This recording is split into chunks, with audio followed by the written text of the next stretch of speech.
हाँ जी दोस्तों, सत श्री अकाल जी। मेरा नाम बिक्रमजीत ਸਿੰਘ। ਅੱਜ ਦੀ ਵੀਡੀਓ ਬਹੁਤ ਇੰਟਰਸਟਿੰਗ ਹੋਣੇ ਵਾਲੀ ਹੈ। ਅੱਜ ਦੀ ਵੀਡੀਓ ਵਿੱਚ ਦੇਖਾਂਗੇ ਕਿ ਆਪਾਂ ਭਾਰਤ ਦੇ ਸੈਨਾ ਦੇ ਕੁਝ ਜਵਾਨ ਕਿਵੇਂ ਪਾਕਿਸਤਾਨੀ ਜੇਲ੍ਹ ਚੋਂ ਫਰਾਰ ਹੋਏ ਤੇ ਕਿਵੇਂ ਇੰਡੀਆ ਪਹੁੰਚੇ। ਤੇ ਆਓ ਵੀਡੀਓ ਰਾਹੀਂ ਦੇਖਦੇ ਹਾਂ। ਵੀਡੀਓ ਚੰਗੀ ਲੱਗੇ ਤਾਂ ਸ਼ੇਅਰ ਕਰ ਦਿਓ ਤੇ ਚੈਨਲ ਨੂੰ ਸਬਸਕ੍ਰਾਈਬ ਕਰ ਲੈਣਾ। 5 दिसंबर 1971 लाहौर के आसमान पर हिंदुस्तानी पायलट धीरेन्द्र जाफा का विमान नियंत्रण से बाहर होता चला गया। अपने विमान को नीचे गिरता देख उन्होंने सीट इजेक्शन का बटन दबाया, जिसने उन्हें तुरंत हवा में फेंक दिया और वो पैराशूट के जरिए नीचे उतरने लगे। जाफा बताते हैं, जैसे वो नीचे गिरे, नाराए तकबीर और अल्लाहू अकबर के नारे लगाते हुए गांव वालों की भीड़ उनकी तरफ दौड़ी। लोगों ने उन्हें देखते ही उनके कपड़े फाड़ने शुरू कर दिए।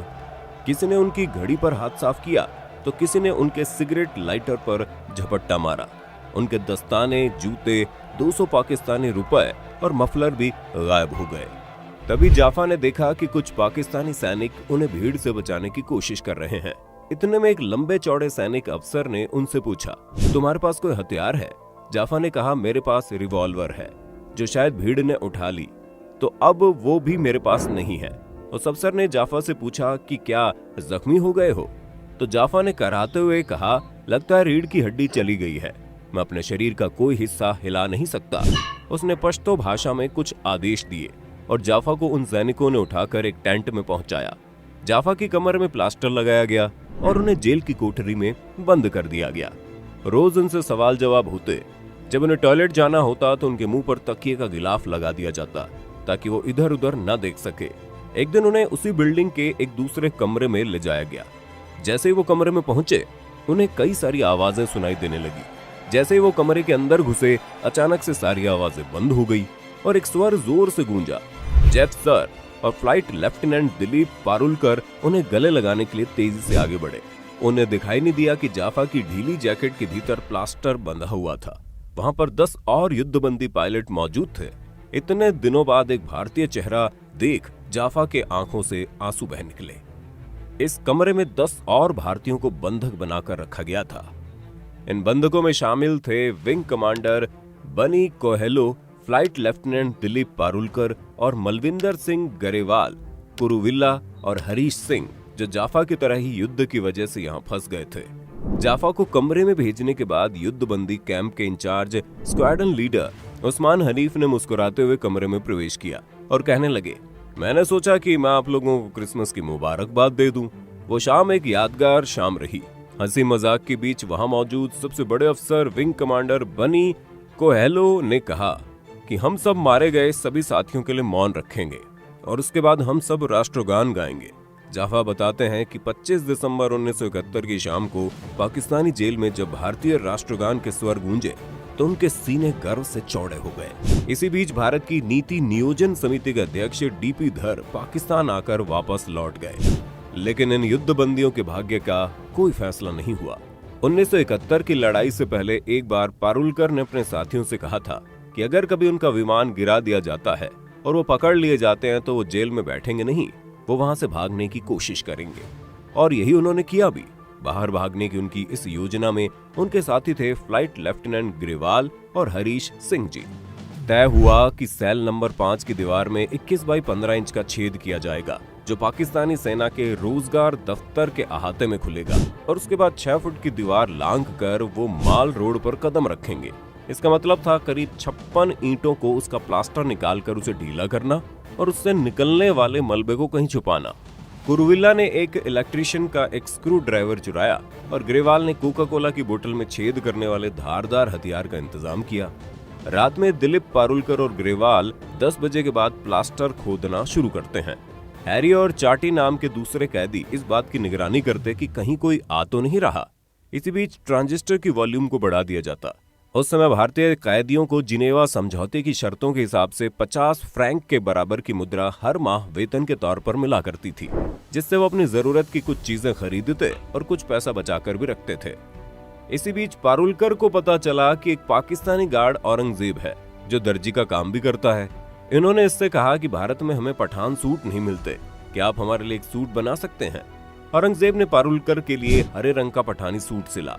कामत नाम के दूसरे इंडियन साथी ने तार और बैटरी की मदद से सुई और मैग्नेट का एक काम चलाऊ कंपास बनाया, जो देखने में फाउंटेन पेन की तरह दिखता था। 14 अगस्त को पाकिस्तान का स्वतंत्रता दिवस था। पारुलकर ने अंदाजा लगाया कि उस दिन गार्ड लोग छुट्टी के मूड में होंगे और कम सतर्क होंगे। 12 अगस्त की रात उन्हें बिजली कड़कने की आवाज सुनाई दी और उस समय प्लास्टर की आखिरी परत भी जाती रही। 3 लोग छोटे से छेद से निकले और दीवार के पास इंतजार करने लगे। धूल भरी आंधी के थपेड़े उनके मुंह पर लगने शुरू हो गए थे। नजदीक एक पहरेदार चारपाई पर बैठा हुआ था, लेकिन जब उन्होंने उसको ध्यान से देखा तो उन्होंने पाया कि उसने धूल से बचने के लिए अपने सिर पर कपड़ा डाल रखा था। कैदियों ने बाहरी दीवार से माल रोड की तरफ देखा तो उन्हें सड़क पर काफी हलचल दिखाई दी। उसी समय रात का शो समाप्त हुआ था। तभी आंधी और बारिश एक साथ आना शुरू हो गए। चौकीदार ने अपने मुंह से कंबल को हटाया और चारपाई समेत वायुसेना के रोजगार दफ्तर के अहाते की तरफ दौड़ लगा दी। तीनों कैदियों ने जेल की बाहरी दीवार फांद ली। तेज चलते हुए वो बाएं मुड़े और सिनेमा देखकर लौट रहे लोगों की भीड़ में शामिल हो गए। थोड़ी दूर चलने के बाद अचानक फ्लाइट लेफ्टिनेंट हरि सिंह को एहसास हुआ कि वो पाकिस्तान की सबसे सुरक्षित समझे जाने वाली जेल से बाहर आ गए हैं। वो जोर से चिल्लाए, आजादी। फ्लाइट लेफ्टिनेंट मनविंदर सिंह ग्रेवाल का जवाब था, अभी नहीं। सबने तय किया कि वो अपने आप को ईसाई बताएंगे, क्योंकि उनमें से किसी को भी नमाज पढ़नी नहीं आती थी।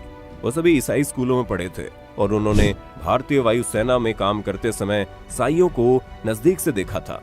दिलीप का नया नाम था फिलिप पीटर और ग्रेवाल का नया नाम था अली अमीर। भीड़ को चीरते हुए वो तेज कदमों से चलकर बस स्टैंड तक पहुंचे।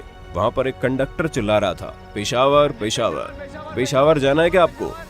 तीनों लोग कूदकर बस में बैठ गए। सुबह के 6 बजते बजते वो लोग पेशावर पहुंच गए।